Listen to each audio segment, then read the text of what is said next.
आज की video start करने से पहले मैं आपको एक छोटी सी बात क्लेरिफाई कर देता हूं कि बजट से रिलेटेड जो प्रोसीजर है उसको हमारे संविधान में डिवाइड कर दिया गया है 3 अलग अलग स्टेप्स में। इनमें से आर्टिकल 202 तो बात करता है बजट से रिलेटेड फर्स्ट स्टेप की, उसके बाद आर्टिकल 203 बात करता है बजट से रिलेटेड सेकंड स्टेप की, और फिर अंत में आर्टिकल 204 बात करता है बजट से रिलेटेड थर्ड स्टेप की। बात करें सबसे पहले आर्टिकल 202 में डिस्क्राइब की गई बजट से रिलेटेड पहली स्टेप की, तो इस आर्टिकल में दो ही चीजों के बारे में बात की गई है। सबसे पहले तो इस आर्टिकल में बजट की डेफिनेशन बताते हुए यह कहा गया है कि बजट में बेसिकली दो ही चीजें इंक्लूड होती हैं। फर्स्टली कि आने वाले फाइनेंशियल ईयर में गवर्नमेंट की एस्टिमेटेड रिसिप्ट यानी अनुमानित आय क्या होगी, और सेकेंडली कि आने वाले फाइनेंशियल ईयर में गवर्नमेंट का एस्टिमेटेड एक्सपेंडिचर यानी अनुमानित व्यय क्या होगा। बजट या एनुअल फाइनेंशियल स्टेटमेंट की इस डेफिनेशन के बाद में एक और जो इंपॉर्टेंट बात इस आर्टिकल में बताई गई है वो ये है कि बजट का ये जो टोटल एस्टिमेटेड एक्सपेंडिचर होता है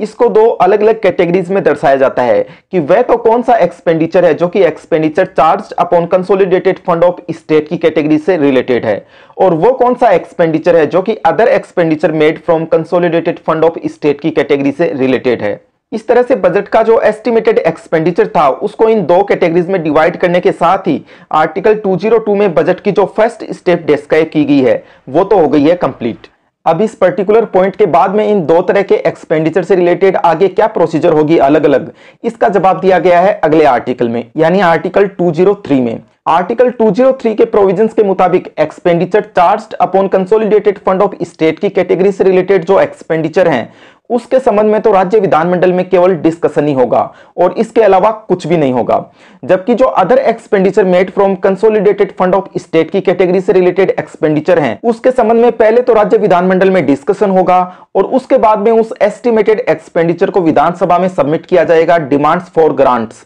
यानी अनुदान की मांगों के रूप में, और उसके बाद में विधानसभा में उस पर वोटिंग भी होगी। विधानसभा द्वारा इन डिमांड्स फॉर ग्रांट्स को पास करते ही आर्टिकल 203 में जो बजट की सेकेंड स्टेप डिस्क्राइब की गई है वह भी हो जाएगी कंप्लीट। लेकिन यहां पर ध्यान रखने लायक बात यह है कि बजट से रिलेटेड इन दो स्टेप्स को कंप्लीट करने के बाद भी गवर्नमेंट को अभी तक कोई अधिकार नहीं मिला है कंसोलिडेटेड फंड ऑफ स्टेट से एक पैसा भी निकालने का। आखिर ऐसा क्यों? क्योंकि बजट से रिलेटेड जो थर्ड स्टेप है जो कि डिस्क्राइब की गई है आर्टिकल 204 में वह अभी कंप्लीट नहीं हुई है। इस थर्ड स्टेप का नाम है अप्रोप्रिएशन बिल। तो इस तरह से आर्टिकल 204 की भी हेडिंग हो गई अप्रोप्रिएशन बिल यानी विनियोग विधेयक। अप्रोप्रिएशन का मतलब होता है किसी पर्टिकुलर पर्पस के लिए पैसा अवेलेबल कराना, तो इस तरह से यहां पर अप्रोप्रिएशन का मतलब हुआ कंसोलिडेटेड फंड ऑफ स्टेट से पैसा निकालना। इस आर्टिकल में टोटल 3 क्लोजेज हैं, तो आइए जानते हैं इन तीनों ही क्लोजेज को एक एक करके।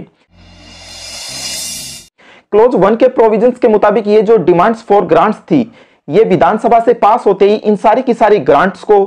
और expenditure charge upon consolidated fund of state की कैटेगरी से रिलेटेड जो एक्सपेंडिचर है इन दोनों को ही एक बिल का रूप दे दिया जाएगा जिसे कि अप्रोप्रिएशन बिल के नाम से जाना जाएगा। इस अप्रोप्रिएशन बिल का पर्पस होगा दो तरह की रकम को कंसोलिडेटेड फंड ऑफ स्टेट से निकालना। पहली तरह की रकम तो कौन सी होगी? वो सारी की सारी डिमांड्स फॉर ग्रांट्स जो कि विधानसभा ने पास कर दी है, और दूसरी तरह की रकम वह होगी जो कि expenditure charged upon consolidated fund of state की कैटेगरी से रिलेटेड होगी, क्योंकि इसके संबंध में तो ग्रांट्स या वोटिंग वाला काम हुआ ही नहीं था, ये तो आप जानते हैं पहले से ही। तो अब तक आपको ये बात तो अच्छी तरह से समझ में आ गई होगी कि अप्रोप्रिएशन बिल का एक ही पर्पस होता है, इन दो तरह की रकम को कंसोलिडेटेड फंड ऑफ स्टेट से निकालना।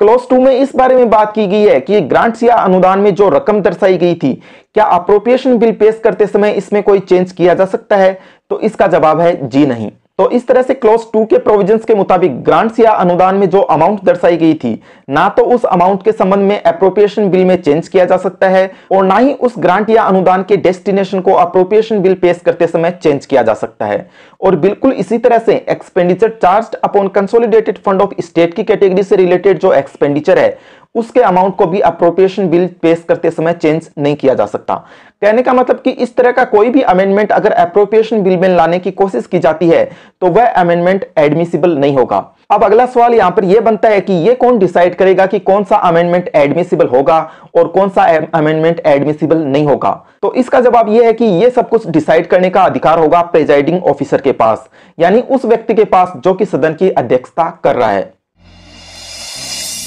क्लॉज 3 ये डिक्लेयर करता है कि सरकार अप्रोप्रिएशन बिल पास किए बिना कंसोलिडेटेड फंड ऑफ स्टेट से एक पैसा भी नहीं निकाल सकती। तो इसका मतलब तो आप आसानी से समझ गए होंगे कि ये जो अप्रोप्रिएशन बिल है ये पास होकर जब एक्ट या अधिनियम बनता है तभी गवर्नमेंट को अधिकार मिलता है कंसोलिडेटेड फंड ऑफ स्टेट से पैसा निकालने का, और बिना इस बिल के पास हुए गवर्नमेंट एक पैसा भी फंड से नहीं निकाल सकती।